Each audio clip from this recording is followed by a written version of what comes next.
load up, and bring your friends. It's fun to lose and to pretend she's overboard. Bueno, soy Andrés Barreda, soy profesor de la Facultad de Economía de la UNAM. Me dedico hace 35 años a impartir la materia de Economía Política, que es el espacio dentro de la Facultad de Economía en donde se profundiza, se estudia, se investiga la crítica de la economía política iniciada por Marx y desarrollada por muchos otros. Un tema básico, un tema muy importante, en el que siempre ponemos énfasis en el trabajo que colectivamente se despliega allí en la facultad, consiste en que es muy importante, digamos, para quienes van a comenzar a estudiar la materia, entender que la crítica de la economía política no es propiamente la versión marxista de la economía. No es un discurso que habla de cuáles son las ideas que nos hacemos del funcionamiento de la economía, de la sociedad burguesa, nada más que desde la perspectiva de Marx. No se trata de algo tan sencillo como esto. Más bien, lo que tenemos en el caso, digamos, de la obra de Marx es, en primer lugar, un desmantelamiento puntual, un desmantelamiento sistemático de cómo es que se organizó la totalidad del discurso económico burgués. Es un balance muy cuidadoso de las dos grandes corrientes del pensamiento económico burgués, la economía política clásica y la economía política vulgar. La primera, la corriente que reconoce que el conjunto de la economía es necesario verlo en su integridad, regido por leyes de fondo que presuponen que la totalidad de la economía está articulada por fuerzas fundamentales que la gobiernan, digamos, con carácter de ley. Y la segunda corriente, esa es la economía política clásica que encabezan David Ricardo, Adam Smith,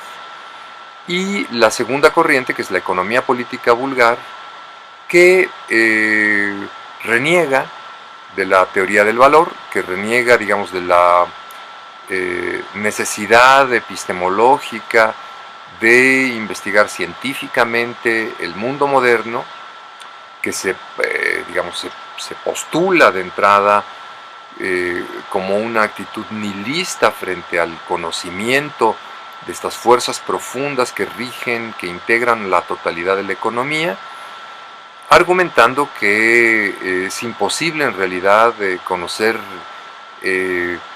una determinación de fondo, un vínculo orgánico de fondo entre la producción y el consumo, es decir, en la totalidad del proceso de reproducción social, y que a lo único que podemos acceder es a un conocimiento inmediato, momentáneo, del azarosísimo movimiento de los precios si desarrollamos una serie de herramientas matemáticas cada vez más complejas para darle un registro meramente superficial al movimiento de los precios, y sobre esta teoría del precio desarrollar, digamos, teorías que tienen que ver propiamente ya con lo que podría ser la maniobra del comportamiento de los mercados, del comportamiento de los bancos, del comportamiento de los estados en la regulación de la política económica, favoreciendo sobre todo los microenfoques, la microeconomía dedicada al comportamiento de las empresas, Y bueno, pues todo esto ligado, digamos, a la idea de la promoción del libre mercado que se ha puesto tan de moda durante los últimos 30 años, 35 años bajo el neoliberalismo. Que esto es, digamos, lo que Marx llamaba economía política vulgar. Marx tiene un balance de fondo de la economía política clásica y un balance de la economía política vulgar en su conjunto, es decir, cómo es que ambas escuelas forman una antinomia de pensamiento en donde una, sobre todo, reflexionan la sustancia del valor, otras la forma del valor, pero ambas en realidad funcionan, digamos, como una sola máquina en su conjunto que de muy diferentes formas no nos permiten acceder al conocimiento de fondo del conocimiento de la sociedad burguesa, al conocimiento de fondo de la esencia de la sociedad burguesa, sino que forman, vamos a decir, una rueda de molino, un carrusel, en donde pasando de una a otra, no accedes al conocimiento del plusvalor, de las relaciones realmente de poder que rigen el funcionamiento de la economía, la explotación de los trabajadores, no accedes nunca al dominio que el capital lleva a cabo acerca de la naturaleza, no accedes entonces a los problemas de explotación del trabajo, de explotación de la naturaleza y de explotación entonces de la calidad de la vida. La crítica de la economía política marca, vamos a decir, su línea de división entre la economía política burguesa, sea en su versión clásica o neoclásica, y la crítica de la economía política en el hecho de que distingue la teoría de Marx y todo lo que vino después de él, distingue entre el doble, lo que él llama el doble carácter del trabajo, el trabajo concreto y el trabajo abstracto. Es decir, el carácter concreto de la riqueza material y el carácter abstracto que ésta adquiere en el mundo moderno. El grueso de esta reflexión sobre el doble carácter del trabajo en la historia del marxismo del siglo XX se conforma como la reflexión ya no solamente en torno del trabajo concreto, sino la reflexión en torno del valor de uso. Fue inicialmente Isaac Illich Rubin, en una reflexión que se perdió desgraciadamente, y más adelante Roman Rozdolsky, quienes metodológicamente mejor pusieron el énfasis en la idea de que la categoría de valor de uso es fundamental para entender el pensamiento de Marx. Por supuesto que no solo ellos observaron el tema. Lukács, en la cosificación de la conciencia de clase del proletariado, nos indica claramente que el punto de vista del proletariado es el punto de vista del valor de uso. Y en concordancia, digamos, con esta idea central de historia y conciencia de clase que Lukács formula en 1922, toda la escuela de Frankfurt se va, digamos, a mover muy certeramente en torno de esta línea de trabajo. Toda esta corriente del pensamiento marxista ocupada de pensar el problema de la estética, que inicia con Walter Benjamin y sigue con Adorno, pues es toda una reflexión muy importante sobre el valor de uso, que abre, digamos, toda una rama de reflexión. Está, digamos, toda la otra rama francesa de marxismo crítico que abre Henri Lefebvre, que es la reflexión sobre la calidad de la vida, la crítica de la vida cotidiana, siguiendo vetas de reflexión que tienen que ver mucho con la sociología de Halbach en Francia, o con la historiografía francesa de la Escuela de los Anales, que también está muy centrada en la reflexión sobre el valor de uso. Bueno, pues Lefebvre le puso mucho énfasis, digamos, ocupándose de la crítica de la vida cotidiana, y pues como los alemanes y como los franceses se van abriendo diferentes vertientes que van enriqueciendo la reflexión y que nos, digamos, nos conducen en los años 60 en los años ya 50 y en los años 60 a la reflexión sobre las situaciones, que es una reflexión que hable Sartre, pero que la retoman y la van a desarrollar muy en dirección digamos, de la reflexión sobre la calidad de la vida, el grupo de disidencia de izquierda de Estrasburgo, de los situacionistas franceses que van a, digamos, van a ir proliferando en Holanda, en Alemania, etcétera,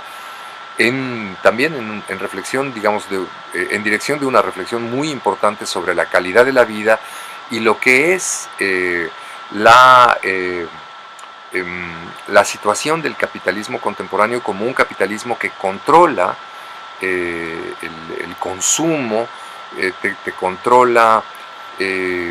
condicionándote en una situación de pasividad para con el consumo de los objetos y de los espectáculos que te ofrece la sociedad capitalista. Quien busca sistematizar estas reflexiones es Herbert Marcuse, de nuevo de la Escuela de Frankfurt, haciendo reflexión sobre la sociedad de consumo.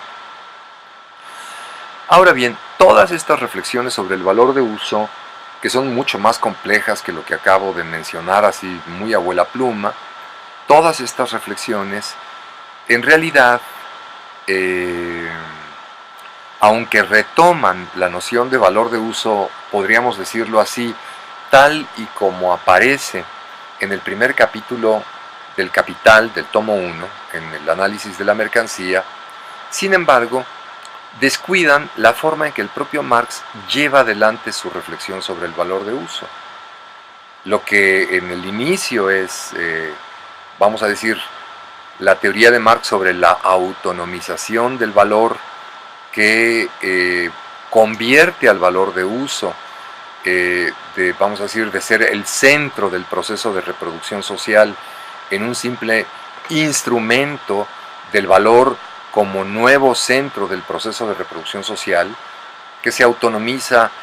al momento no solo de expresarse como valor de cambio, sino al momento en que esta expresión se desarrolla y entonces la mercancía se convierte en dinero, y que todavía se desarrolla más en el momento en que el dinero se transforma en capital. Bien, el modo en que esta autonomización del valor se convierte en una reflexión más puntual acerca del valor de uso es cuando Marx va a explorar el modo en que el capital somete al trabajo concreto, somete el proceso de trabajo como la relación concreta del trabajador con la naturaleza, y lo somete convirtiendo esta relación concreta de creación de riqueza material en un proceso de producción de plusvalor que se desarrolla por el método del plusvalor absoluto, es decir, transformando el contenido material temporal del proceso de trabajo, extendiendo la jornada de trabajo, lo que implica toda una alteración material, cualitativa de los trabajadores, que los lleva a la destrucción de su vida, de su salud, a la mortificación de su existencia. Todas estas son transformaciones de valor de uso, que es el método del plusvalor absoluto, pero que se decanta en el momento en que el capital ya no solo explota plusvalor, extendiendo, o si ustedes quieren también, intensificando la jornada de trabajo, sino que lleva a cabo este control transformando ya el contenido material, técnico del proceso de trabajo, transformando la calidad de las fuerzas productivas, que es lo que Marx teoriza como subsunción real del proceso de trabajo bajo el capital, y que lleva a que los capitalistas reorganicen el proceso de la producción como un proceso de producción cooperativo, que lo llevan más adelante cuando desarrollan la racionalización de la cooperación como división manufacturera del trabajo, y que consuman este proceso en el momento en que de la propia división manufacturera del trabajo extraen una racionalización de los tiempos de trabajo, de las dinámicas y de los esquemas de articulación de las operaciones laborales adentro del taller, y de esta racionalización van extrayendo la transformación de las propias herramientas de trabajo hasta el momento en que transforman el sistema, vamos a decir, de las herramientas como herramientas, máquinas herramientas, como máquinas motrices, como máquinas de transmisión que te permiten configurar máquinas que empiezan a suplir al cuerpo en el proceso de producción, primero que nada a la mano, y al final de los procesos de transformación al cerebro, transformando, imitando las acciones de los brazos, del tronco, de las piernas, y con esta, vamos a decir, mímesis que las máquinas automáticas van haciendo de la corporeidad humana, se van desarrollando las máquinas de movimiento autónomo, de movimiento propio, que no solo simulan, sino que perfeccionan y llevan adelante de forma cada vez más ilimitada el desarrollo de la productividad humana,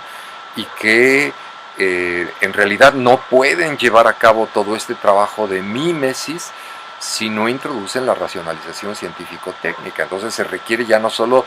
vamos a decir, de una inventiva tecnológica, sino de una participación sistemática de la física clásica que se comienza a desarrollar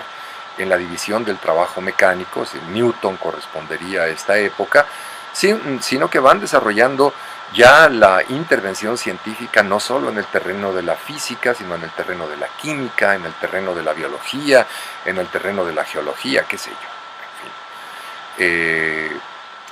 Todo esto es lo que para Marx conforma el proceso de subsunción real del proceso de trabajo bajo el capital, y que nos ofrece, digamos, una imagen del valor de uso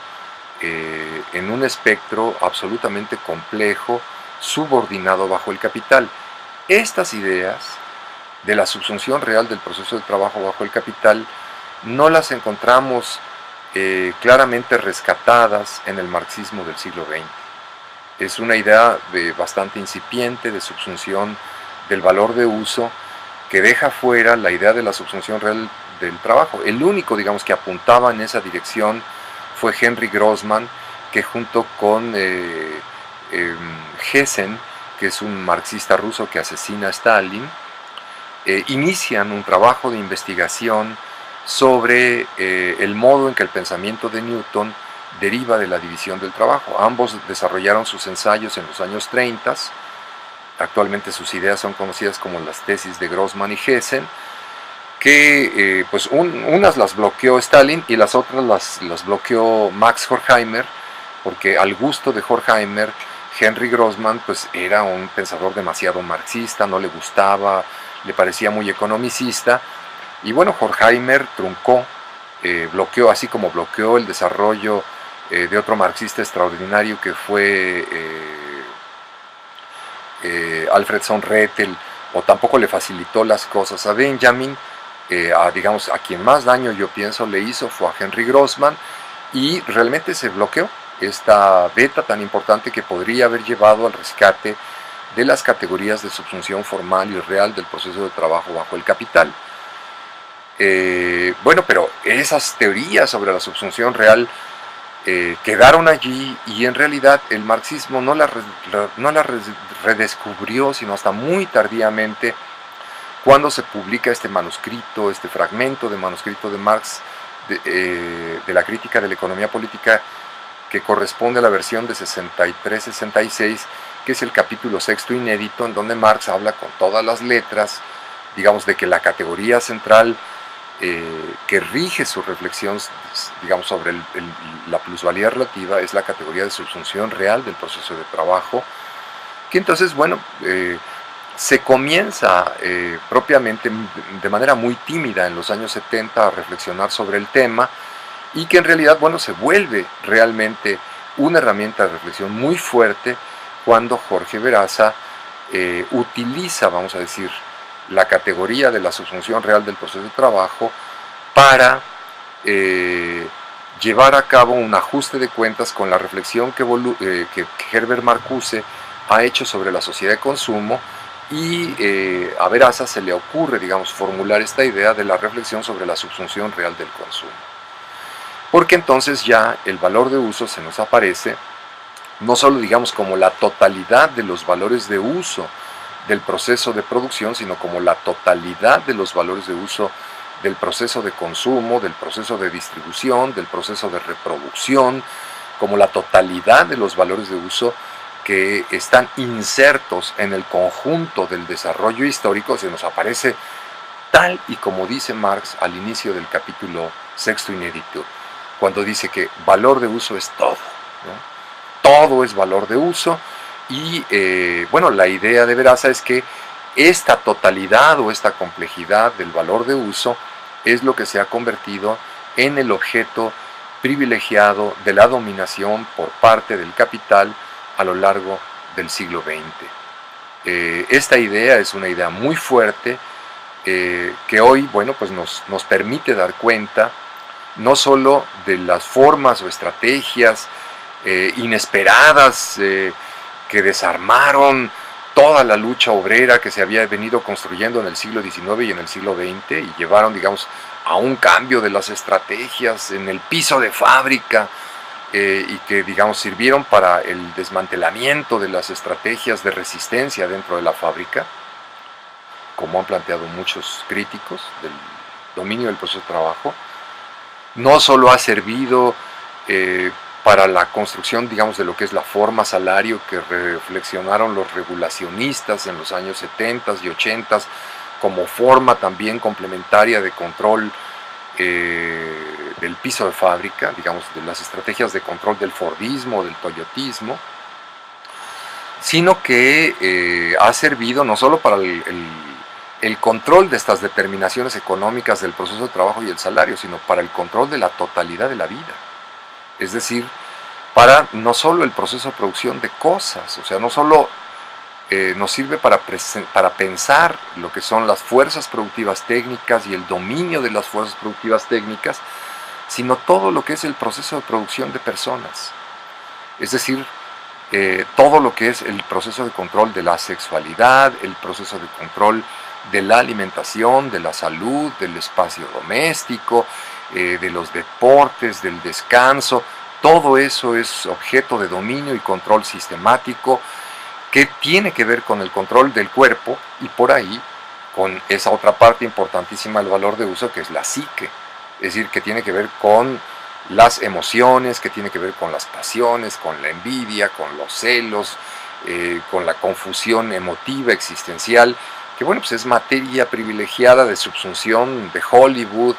o de la televisión o de diferentes dispositivos que el capital ha desarrollado para controlar, digamos, sistemáticamente a toda la población y que forman un enredijo, porque este control de los procesos de consumo tiene que ver con el control de la alimentación, o tiene que ver con el control del espacio doméstico, tiene que ver con el control de la ropa, y tiene que ver todo finalmente con la extracción de plusvalor, o si no tienes el privilegio de ser un explotado y un superexplotado adentro de una maquiladora,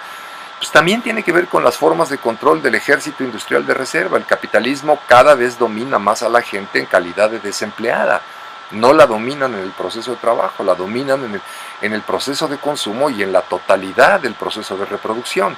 Y ese dominio se da a través de este control material de los contenidos de la totalidad del proceso de consumo. Entonces, bueno, ya a estas alturas del siglo XXI, la categoría de valor de uso se nos devela como una de las categorías más poderosas de la crítica de la economía política para pensar la modernidad. Esto lo captó muy atinadamente en su momento Bolívar Echeverría, es, digamos, quien abre esta síntesis del marxismo crítico alemán. Él tiene el mérito de haber abierto esta síntesis digamos, de toda esta reflexión de la mejor tradición crítica del marxismo crítico alemán y francés de todo el siglo XX, abrirla de cara a la reflexión de la subsunción real del proceso de trabajo bajo el capital. Esto que abre es justamente lo que retoma Veraza y lo convierte en esta reflexión tan poderosa que ha construido sobre la subsunción real del consumo. Y es lo que podría decir sobre la categoría de valor de uso.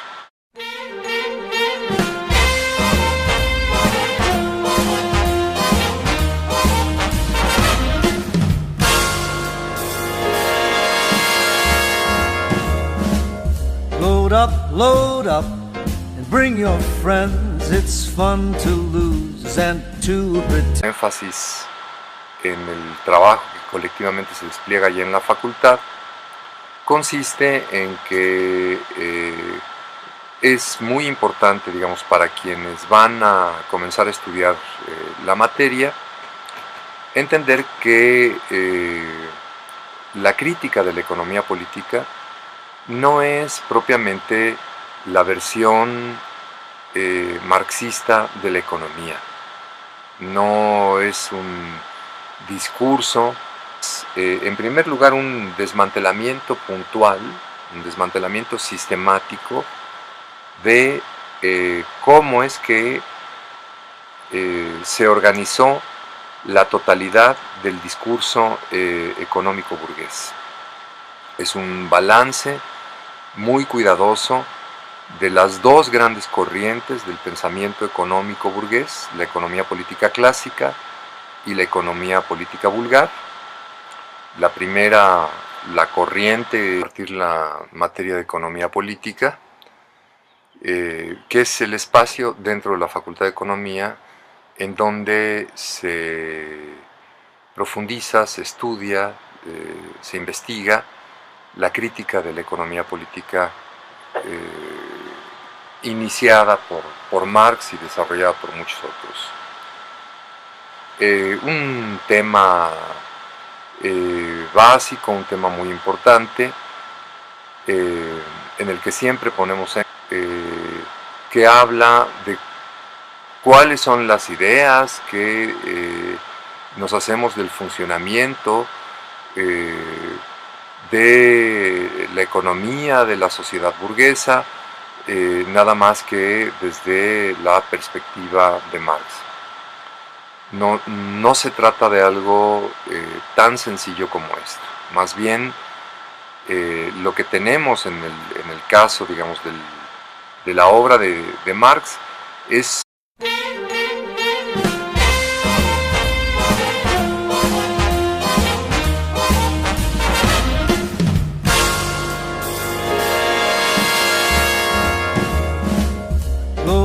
load up,